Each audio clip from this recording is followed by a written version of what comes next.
Salut à tous, j'espère que vous allez bien. Aujourd'hui, on se retrouve pour une nouvelle vidéo. C'est le résumé de la série Un amour désespéré dans l'épisode 137. Pour tous ceux qui en ont marre d'attendre, nous allons vous spoiler les épisodes sur cette chaîne. Et, les résumés vont aussi vous aider à mieux comprendre la série. Mais, tout avant de commencer, je vous demande de liker et de vous abonner. N'oubliez surtout pas d'activer la cloche de notification. Je vous conseille aussi de rester jusqu'à la fin de cette vidéo pour ne manquer aucune de mes explications. C'est parti. Toujours à l'académie de danse, Neil et Chahat arrivent dans la salle où Dua était en train de faire les photos avec Alaknanda. Toujours très énervé, Neil demande à sa femme si elle est fière d'elle maintenant pour tout ça. Parce que, à cause de sa stupidité, c'était devenu beaucoup plus difficile de la réconcilier avec Dua. Chahat, elle, reste à pleurer comme si c'était la solution de ses problèmes. Toujours pendant la séance photo, Neil demande au photographe de prendre en photo Dua avec sa véritable mère. De plus, Neil décide aussi de les prendre en photo sur son téléphone comme souvenir. En s'approchant de Dua, cette dernière pousse la main de Chahat et refuse de faire les photos avec elle. À la grande déception de Neil et Chahat. Le plus choquant, c'est que Dua dit que c'est Alaknanda sa mère puisqu'elle était reconnue par l'académie de danse. Le pire, c'est que Dua pense aussi que Chahat l'avait abandonnée. Et c'était pour ça aussi Alaknanda avait pris sa place. Toujours très ignorant, Dua refuse de voir le bon côté de sa mère et ne voulait plus s'approcher d'elle. Alors là, Neil se met en colère et commence à parler sévèrement avec Dua. Il lui fait comprendre très clair aussi que Alaknanda n'est pas sa mère. La seule personne qui le restera c'était Chahat. Malgré les mots de Neil, c'était comme si de rien n'était pour Dua.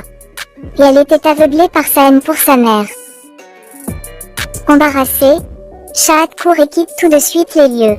Comme bonus, Neil fait voir clairement à Dua comment elle a blessé sa mère avec ses mots. Pour éviter de se retrouver seule, Neil poursuit sa femme et laisse Dua avec sa nouvelle maman. Arrivée à la maison, Chahat commence à regarder des anciennes photos d'elle et Dua quand il y avait encore de l'harmonie entre eux. La propre chair de Chahat et son propre sang la détestent dans un point qu'elle n'aurait jamais imaginé. De plus, elle commence aussi à se souvenir comment elle s'était donné tant de mal pour l'élever toute seule sans la présence de Neil. Quelques minutes après, Neil arrive et trouve Chahat en train de retaper des vêtements qu'on avait l'habitude de porter aux danses classiques. Choqué, il en profite pour questionner sa femme sur le sujet. Alors, Chahat dit à son mari que c'était ses anciennes habits de danse qu'elle avait l'habitude de porter dans le passé.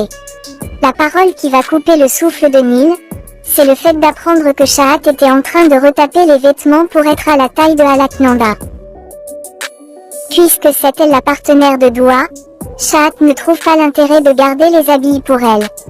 En colère, Neil attrape les habits dans les mains de Chahat pour l'empêcher de faire cette connerie. De plus, il la demande aussi d'arrêter de pousser Dua dans les bras de quelqu'un d'autre qui n'est pas sa mère. Désespérée, Chahat dit à son mari qu'elle n'a pas le choix puisque Dua refuse catégoriquement de l'adresser la parole. C'était beaucoup plus facile pour Neil de se mettre en colère contre Dua puisqu'il est son père. Dans le cas contraire, Chahat ne voulait pas briser le rêve de sa fille rien que pour les embrouilles qu'il y a entre eux. Et ça, une mère va s'en vouloir pendant toute sa vie. Toujours pendant cette petite discussion, Chahat entend le son d'un verre cassé dans la chambre de Vyasji. Sans perdre de temps, Chahat et Neil se précipitent pour aller voir. Arrivés, ils finissent par trouver Monsieur Vyas en train de s'efforcer afin de prendre ses médicaments. Pour éviter d'être blessé par les bouts de verre, Chahat court pour aller aider son père. De plus, elle en profite aussi pour lui présenter des excuses. Parce que, à cause de son embrouille avec Dua, Chahat avait complètement oublié de donner les médicaments à Monsieur Vyas à temps. Voyant à quel point Chahat était perturbé, Monsieur Vyas touche sa tête pour lui donner sa bénédiction. Il en profite aussi pour demander à Neil ce qu'elle a. Neil, lui, dit à son père que Chahat était déprimée à cause d'une dispute entre lui et sa fille. Parce que, celle-ci pense que Chahat préfère Shlok au lieu d'elle. Malgré le fait qu'il ne pouvait pas trop bien parler, Monsieur Vyas demande à Chahat d'être patient. Parce que, Dua ne peut pas vraiment séparer d'elle éternellement. Après tout, elle est sa mère. Avec les interprétations de Neil, Shahat finit par être soulagée. Elle décide aussi d'appliquer les conseils de son beau-père. Arrivée en bas, Neil et Shahat finit par avoir le souffle coupé en entendant Dua parler mal de sa mère. Le plus choquant, c'est qu'elle avait préféré aujourd'hui que son père épouse Alaknanda au lieu de sa propre mère. Alors là, Dua a vraiment frappé fort. Comme bonus, Dua prend Alaknanda dans ses bras et décide de ne plus l'appeler Tati désormais. Parce que, elle l'a choisi officiellement pour sa mère à la place de Dr Shahat.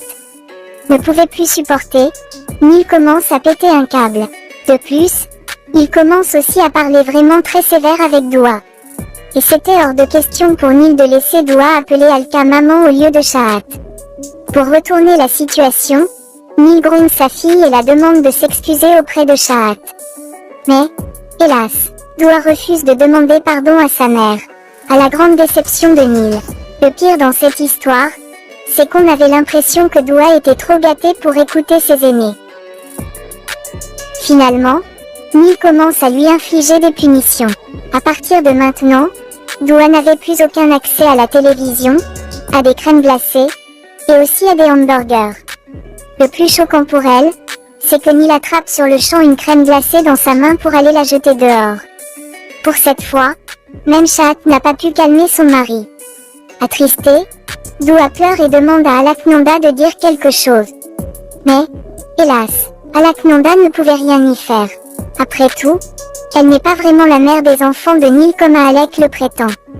Pour éviter Alaknanda d'agir dans son dos, Neil la met en garde de ne plus oser saper son autorité pour gâter sa fille. Dans le cas contraire, la réponse va être forte et sévère pour elle. Après cette mise en garde, Neil part dehors pour aller jeter la crème glacée de Dua. Pour le calmer, Shahat poursuit son mari et lui demande d'être patient comme son père l'avait dit. En dépit de tout, Neil était trop en colère pour se laisser avoir par les belles paroles de sa chère femme. Quand soudain, il remarque la présence de Naveli et Bopou sur la cour en train de discuter. De plus, Naveli voulait que Bopou fasse quelque chose afin de convaincre sa belle-sœur pour le mariage. Alors là, Neil va vraiment s'acharner contre tout le monde aujourd'hui. À la seconde qui suit, il dit à Bopou de s'en aller de la maison. Si sa belle-sœur ne retourne pas sur sa décision, Bopou n'a pas accès de venir chez eux de cette façon. Toujours très en colère, Neil pousse son ami et lui demande de quitter les lieux. Le pire, c'est que Neil ne voulait écouter plus personne. Étant un ami de longue date, Shahat demande à son mari d'avoir un peu de compassion envers lui. Mais, Neil était toujours énervé le fait que Bopou n'avait rien dit à sa belle-sœur quand elle était en train d'insulter Shahat sur ses propres yeux. Voyant que Bopou refuse de partir, Neil l'attrape par le cou et la pousse dehors comme un chien. S'il ne parvient pas à convaincre sa famille, Neil trouve que Bopou n'est pas vraiment digne d'être l'époux de Naveli. Sans perdre de temps, Neil s'en va pour éviter de perdre son sang-froid. Malgré les mots de Bopou et Naveli, il refuse catégoriquement de leur adresser la parole.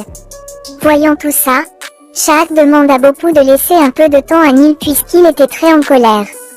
Elle promet aussi à Bopou qu'elle va faire tout son possible pour convaincre Neil d'être de son côté. Après le départ de Bopou, Shahat s'était retrouvée dans une situation vraiment très tendue. Le pire, c'est qu'elle n'avait aucune idée comment calmer Neil puisqu'il était davantage en colère contre sa fille. Le plus dur dans l'histoire, c'est que Shahat connaît aussi à quel point Dua était tue de la même façon que son père. Et si Dua ne change pas d'avis, ça va vraiment être un nouveau drame entre père et fille. Mais, 100 fois plus pire pour cette fois. Plus tard dans la nuit, Neil décide de servir que du kitschri à Dua pour le dîner. Malgré le fait qu'elle ne voulait pas manger du kitschri, Neil n'en avait vraiment rien à cirer. Fâché, Dua court à toute vitesse dans sa chambre au lieu de supporter son père avec ses repas dégueulasses. Étant très inquiète pour sa fille, Shahat court à sa poursuite pour aller la consoler. Mais, Neil attrape la main de Shahat et la demande de laisser Dua. Quant à Alaknanda, elle était restée figée et ne sait plus quoi faire. Shahat, elle, part à toute vitesse aussi dans une autre pièce pour aller pleurer. Arrivée dans sa chambre, Dua trouve que son père était devenu exactement comme sa mère si soudainement. Étant très ennuyée, Doua décide d'allumer la télé pour regarder des dessins animés. Après tant rigolé, Neil arrive et casse le câble de la télévision dans la chambre de Doua. À sa grande déception. De plus, Neil ne compte pas aussi le ranger si Doua ne présente pas des excuses à sa mère. En colère, Doua reste très triste dans sa chambre. Quelques minutes après, Alaknanda arrive et demande à Doua de venir regarder la télévision dans sa chambre. Et ça, elle fait exactement tout le contraire de ce que Neil lui avait dit. Pour berner Neil et Chahat, Alaknanda arrange des oreillettes avec son ours en peluche pour leur faire croire que Doua était en train de dormir. Arrivée dans la chambre de Alaknanda, Doua commence à rigoler et aussi manger du chocolat. En dépit de tout, elle avait vraiment peur de la réaction de son père s'il apprend que Alaknanda l'avait fait venir dans sa chambre pour regarder la télé. Quelques minutes après, Doua commence à s'ennuyer, parce que son programme télé préféré avait pris fin. Quant à Chahat, elle n'arrête pas de s'inquiéter sur le fait que sa fille va s'endormir avec le ventre vide. Alors, elle décide d'aller la voir dans sa chambre. Arrivée, Chahat pense que Doua était déjà endormie. Par un coup de chance, elle n'avait pas eu le temps de vérifier si c'était vraiment elle puisqu'elle avait reçu un appel de Bopou. En répondant à l'appel, Chahat finit par réaliser que Bopou était en larmes. Parce que son boulanger était en flammes à l'instant même où il parle avec Chahat. Ne pouvait pas joindre Neil au téléphone, Bopou avait décidé de contacter Chahat pour lui demander de l'aide. Puisque Neil était en train de se reposer, Chahat décide d'aller au secours de Bopou toute seule. Doua, elle, décide finalement de faire quelque chose pour passer le temps. Alors, elle prend le téléphone de Alaknanda et descend au premier étage pour aller apprendre des nouvelles chorégraphies. Arrivée en bas, Doua met des écouteurs et commence à danser.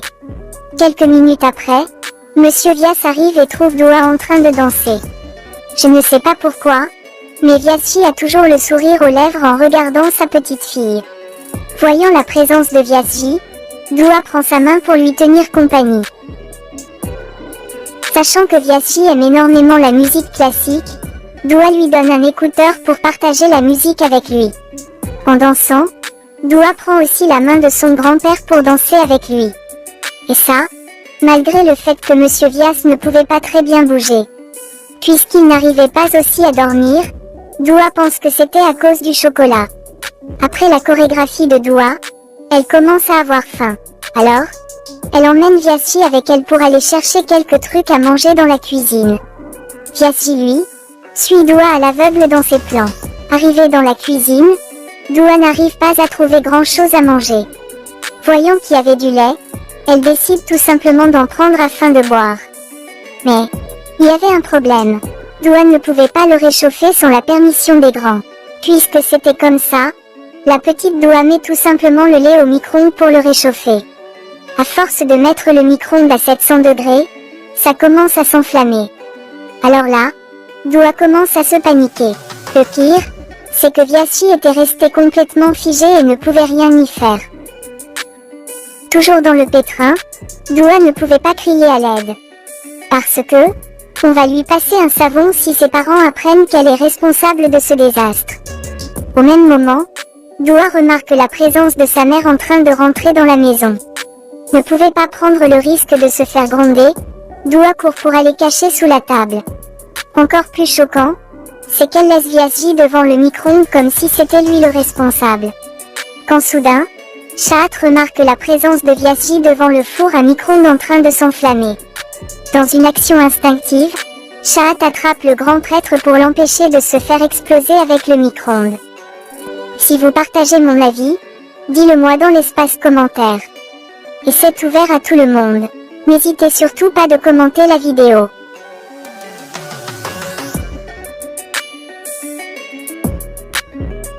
Si vous êtes arrivé jusqu'ici, c'est sûr que vous avez aimé la vidéo. Mais, qu'attendez-vous pour cliquer sur le bouton de partage? Merci déjà pour votre soutien puisque vous allez partager. C'est la fin du résumé de l'épisode 137. N'oubliez surtout pas aussi de liker et de vous abonner. À la prochaine pour une nouvelle vidéo. Je vous aime beaucoup. Et merci d'avoir resté jusqu'à la fin de cette vidéo.